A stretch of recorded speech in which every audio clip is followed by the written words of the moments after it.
Deep within a dreamscape of neon pink trunks and glowing blue leaves, the morning air buzzed with magic.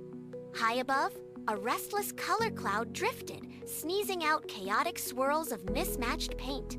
"Good morning, magic world," Aspen shouted, but the cloud only wobbled, turning the vibrant grass into a muddy, dull gray. The trio knew they had to act fast. Lucille stepped forward, offering a bright red flower to soothe the trembling cloud.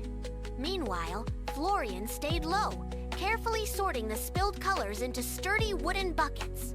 "Colors belong together," they sang in harmony, guiding the red back to the berries and the green to the vines.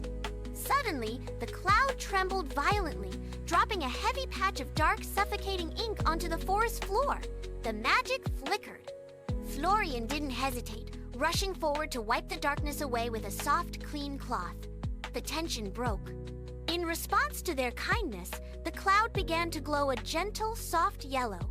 Together, they sorted the final pile of violet petals, their voices rising as one.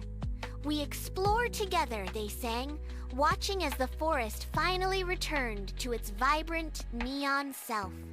The cloud, now a steady and happy blue, floated down to nudge Aspen affectionately before drifting into the sky. The friends sat on the grass, sharing a snack in the restored woods. They had fixed the mess, and they had done it together,